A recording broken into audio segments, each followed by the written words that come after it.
ஏற்றத்தாழ்வற்ற சமத்துவ சமுதாயத்தை உருவாக்கும் உயரிய நோக்குடன் சொந்த வீடற்ற நிலமற்ற ஏழை குடும்பங்களுக்கு விலையின்றி வீட்டுமனை பட்டா வழங்குவதை அரசு தன் முன்னுரிமை கொள்கையாக கொண்டுள்ளது.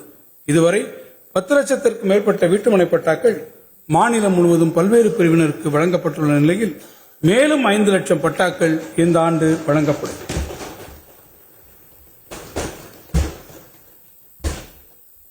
சென்னை மாநகர் மற்றும் அதன் சூழ்பகுதிகளில் ஆட்சேபனையற்ற புறம்போக்கு நிலங்களில் 10 ஆண்டுகளுக்கு மேல் வசிக்கும் தகுதியுடைய குடும்பங்களுக்கும் அதேபோன்று மாவட்ட தலைநகரின் 16 கிலோமீட்டர் சுற்றளவிற்குள் உள்ள பகுதிகள் மற்றும் நகராட்சி மற்றும் பேரூராட்சியின் 8 கிலோமீட்டர் சுற்றளவிற்குள் உள்ள பகுதிகளில் வீட்டுமனை ஒப்படை வழங்க விதிக்கப்பட்ட தடையாணை ஒருமுறை தளர்வு செய்யப்பட்டுள்ளது. மேலும் ஆட்சேபனையற்ற புறம்போக்கு நிலங்களில் 5 ஆண்டுகளுக்கு மேல் வசிக்கும் மக்களுக்கும் வீட்டுமனை பட்டாக்கள் வழங்கப்படும். உயர் தெளிவுத்திறன் செயற்கைக்கோள் ஒளிப்படங்கள் உதவியுடன் பன்முக தொழில்நுட்பங்களின் வாயிலாக உயர் தெளிவுத்திறன் பெருவிகித அளவிலான high resolution large scale map வரைபடம் ஒன்று நமது மாநிலத்திற்காக உருவாக்கப்படும். இதன் மூலம் நில அளவை, பேரிடர் மேலாண்மை திட்டமிடல் மற்றும் இதர உட்கட்டமைப்பு திட்டங்களுக்கு இவ்வரைபடங்கள் மிகவும் பயனுள்ளதாக இருக்கும். நிதி மேலாண்மை.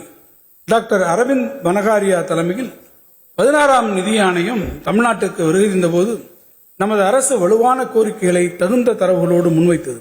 அவற்றில் மாநிலங்களுக்கான நிதி பகிர்வை 50% அதிகரித்து மாநிலங்களுக்கு இடையேயான நிதிக்கு முற்போக்கான கணக்கீட்டு முறையை பின்பற்றுதல், மறுபகிர்வு என்ற பெயரில் வளர்ந்த மாநிலங்களுக்கு இழப்பு ஏற்படுத்துவதை தவிர்த்து அவர்களின் செயல்திறனுக்கு உரிய நிதிப்பகிர்வை அளித்தல், வேகமாக வளர்ந்து வரும் நகர்ப்புற மக்கள் தொகை, அடிக்கடி ஏற்படும் இயற்கை பேரிடர்கள் மற்றும் முதியோர் மக்கள் தொகை போன்ற குறிப்பிட்ட சவால்களை எதிர்கொள்வதற்கான நிதி ஆதாரங்களை ஒதுக்குதல் ஆகியவற்றை முக்கியமானதாகும்.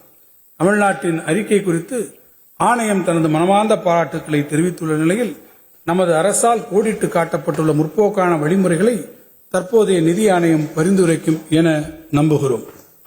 மாநிலத்தின் பரவலான வளர்ச்சிக்கு வலுவான கடன் பொருளாதாரம் கிரெடிட் எக்கானமி இன்றியமையாதாகும்.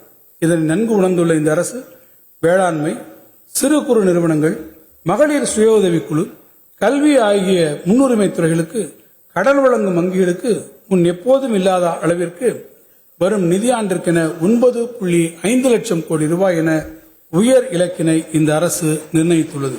இது கடந்த ஆண்டை விட 17.47% அதிகமாகும்.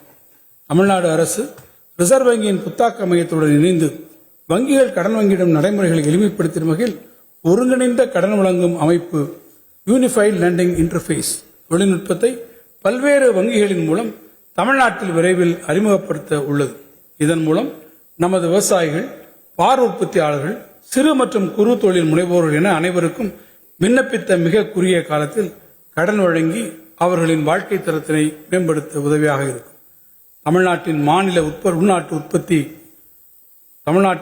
மொத்த உள்நாட்டு உற்பத்தி GSDP கணக்கீட்டை துல்லியமாக கணித்திடவும், துறைவாரியான உற்பத்தியை கணக்கிடவும், அதிலும் குறிப்பாக சேவை தொடர்பான துறைகளின் தரவுகளை சேகரிக்கவும் விரிவான நிறுவன கணக்கெடுப்புகளை அரசு திட்டமிட்டு செயல்படுத்த உள்ளது. 5 கோடி ரூபாய் நிதி ஒதுக்கீட்டில் மேற்கொள்ளப்படவிருக்கும் இக்கணக்கெடுப்புகள் தமிழ்நாட்டின் பொருளாதாரத்தை துல்லியமாக அளவீடு செய்வதற்கும் தரவு சார்ந்த கொள்கை முடிவுகளை அரசு எடுப்பதற்கும் வழிவகுக்கும்.